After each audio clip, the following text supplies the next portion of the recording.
asalaamaaleykum mbokki Sénégal asalaamaaleykum mbokki diaspora bi may dellu si waat tey ci les vidéos de Barthélémy Diaz l'officiel ñoo waxtaan si ak yéen mbokk yi particulièrement yéen askanu Ndakaaru Njaay et en général bien sûr askanu Sénégal ñëw na leen comme fii biir Sénégal couvre-feu bi jeex na daanaka activité politique yi day daal di reprendre mais fàttali askan wi que balaa ñuy installer couvre-feu bi ñu ngi doon def ay visite de proximité di dugg ci kër yi di dugg ci gox-goxaani di waxtaan ak mbokk yi di préparer tamit lii di élection locale ak tamit jéem a xool nu ñu mën a doon bennoo pour mën a siggil Sénégal ci élection législative yi. mbokk yi lu tax lu mu leen di wax mu nekk lu ma ñor te ma am yaakaar dina tamit doon lu leen di ñor parce que lu jot a xew ci fan yu ñu passé nii mooy xeex yu askan wi doon xeex pour jëlee fi nooteel ak yebel xeex boobu naam am nañ ci kontante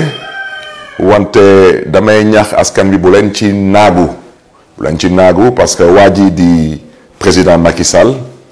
du dellu ginnaaw bu leen ci am xel ñaar du bàyyee tamit lu mu nekkee woon parce que moom moo xam lu ko mbir bi jaral wante lu mu leen bëgg a wax mooy yéen lépp lu ngeen am ci yaakaar ci ëllëgu Sénégal nu ko doon waxee ci tubaab Albert Einstein nee na il ne faut pas compter sur ceux qui ont créé des problèmes pour les régler daanaka su ma ko tënkee ci wolof mooy bu leen am yaakaar ci saay-saay yu ngeen xam ne ni ñoom ñoo leen indil ay tolof-tolof pour ñoom ñu daal di lijjanti seen tolof-tolof duñ ko def kon nag képp ku leen bëgg a gëmloo ni que président Macky Sall dina amnistier Karim Wade ne leen ko Barthélémy Diaz nee na wax jooju dëppawul ak dëgg képp ku leen bëgg tamit gëmloo ni que dina gracier wala dina amnistier maa ngi jégalu di amnistier plus ou moins kii di Khalifa Sall tamit ne leen ko Barthélémy Diaz lu mu wax mooy wax jooju dëppul ak dëgg su leen waxee tamit que président Macky Sall dina def kenn lay kattanam pour que procès caaxaan bu ñuy woowee mooy seen procès affaire Sweet Beauté Macky Sall dina ci def kenn kattanam pour que kii di Ousmane Sonko ñu mën ko setal tamit na ngeen ko wax ni que Barthélémy Diaz nee na wax jooju dëppawul ak dëgg kon nag lii di fulla lii di fayda lii di jom ak gëm ëllëgu Sénégal mooy ñu bokk ndey bokk baay mën a doon benn say ci élection locale loolu mën a nekk tamit benn exemple pour ñu mën a gën a yombal lii di unité bu ñuy namm ci élection législative ci 2022 bi parce que suñu nammee ñun amnistie mooy moo xam ci Karim Wade moo xam ci Khalifa Sall suñu nammee non-lieu moo xam ci Barthélémy Diaz ci fusillade bi moo xam ci Ousmane Sonko ci waxu caaxaan yu ñu wax ci waxu affaire Sweet Beauté boobu daanaka foog ñu nekk benn am ndam ci élection député mën a am cohabitation parce que amnistie du président mooy amnistier assemblée nationale mooy voter loi pour amnistier te président Macky Sall may biralaat wax ji te man ak yéen xamante nañu man du ma waxantu président Macky Sall du fi amnistier kenn parce que xam na lu koy xaar président Macky Sall du fi joxe benn instruction pour ñu setal fi Barthélémy Diaz wala ñu setal fi Ousmane Sonko du ko fi def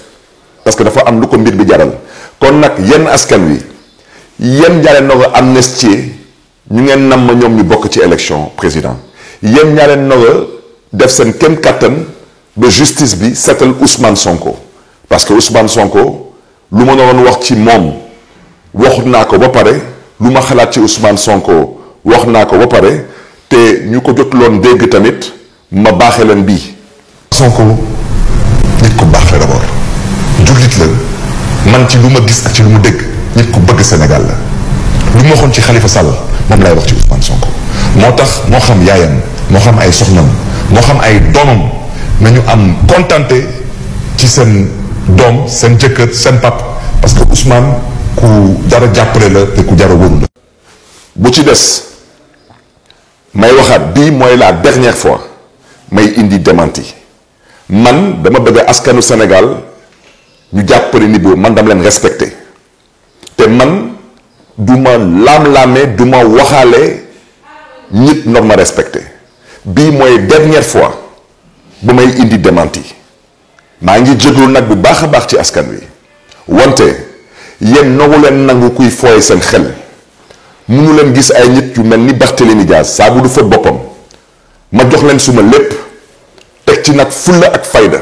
jël suma bakkan bi teg ko ci xottu gerte ñu may bëgg a dëkkaloo fu ma dëkkul ku ma respecté wul ma respecté suma bopp bii mooy dernière fois bu may indi démenti na ngeen xàmmee ak di ràññee baat bi waaw te nee naa leen saay bu may wax man Barthélémy Dias damay wax ngeen di gis suma kanam dama bëgg ngeen ànd ak seen xel te ngeen di dëgg dàcc le 5 mars 2019 fii ci réew mi nit jël na suma baat di ko utiliser ñu génne élection présidentielle ñuy woote ay fitna man na leen du suma baat lu ñu ci namoon mooy jàpp ma rab ma ci kaso bi ñu dawaat ba le 8 octobre 2019 yéen ñëpp ngeen dégg fii le 8 octobre 2019 ngeen déggaat nit jëlaat suma baat di ma bëgg a dëkkaloo fu ma dëkkul ma defaat encore démenti te ma biralaat encore wax ji le 10 février 2021 dik rek la woon ñu jël suma baat bëgg ma dëkkaloo fu ma dëkkul jël baatu ku ilif jàngu bi ci Sénégal di ko imiter pour nekk waaw Monseigneur Théodore Adrien Sarr moo yëkkati kàddu yi te ñun ñii ñu xam ne ni que loolu dëppul ak dëgg ñu dem ba jël baatu maître Ciré Clédor Ly di avocat wu Ousmane Sonko ne lii la wax ci Ousmane Sonko bii mooy dernière fois bu may indi démenti bépp sénégalais laa wax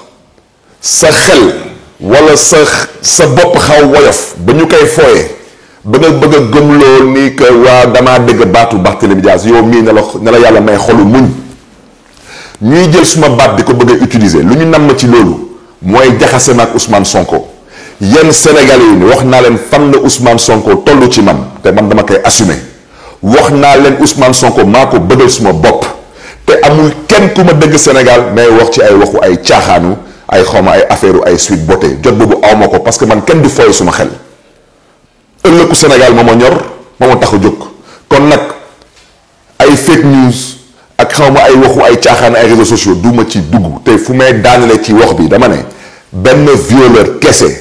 képp rek dong moo am Sénégal mooy kuy violer seen àq ak seen ay yelleef mooy kuy violer seen ëllëg daanaka di violer la constitution du Sénégal ak ku nga xam ne ni mooy violer les lois et les règlements de ce pays kooku c'est le seul violeur dans ce pays nee naa leen lu ma xalaat ci Ousmane Sonko ku ko mën a gëm nga gëm ko ku ko mënul gëm na la yàlla may xolu muñ te ku ma dégg na ngeen jàppale Ousmane Sonko parce que ku jar a jàppale la fa laa mën a yem ci wax ci bu ci des nag mbokk yi maa ngi ñaax ñépp ñu bokk ndey bokk bàyyi fu ñu jëm ku bëgg a dem nañu ku bëggul dem nañu parce que Sénégal kenn moomu ko du moomeelu kenn et je reviens à ce que j'ai dit il faut une unité et à ce titre j'invite tous les Sénégalais à faire preuve de patriotisme et de responsabilité il n'est pas une fois de plus l'heure de prêter le flanc ou d'être faible d'esprit kon nag mbokk yi di gërëm ñëpp di sant ñëpp di jégul tamit ñëpp di jox tamit dig ndaje askanu Ndakaaru di ngeen ñu gis di ñu dégg ci gox-goxaati biir Dakar je le répète nous sommes candidats à la mairie de Dakar c'est notre responsabilité c'est notre choix et avec le peuple de Dakar nous allons redresser une fois de plus la barre je rappelle que Dakar n'est pas négocié Dakar ne disparaîtra pas le maire de Dakar ne sera pas non plus nommé par décret présidentiel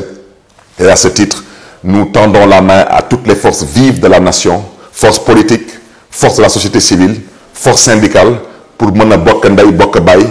may biiralaat wax ji mais ci insister waat foofu lay daanelee il faut une unité pour élection locale pour loolu mën a doon benn test pour élection législative loolu mooy tax ñu am cohabitation mën a imposer suñu amnistie ak mën a imposer suñu ay non-lieu ba ñëpp mën a bokk ndax tamit askanu Sénégal mën a tànn seen njiit di gërëm ñëpp di sant ñëpp jërë ngeen jëf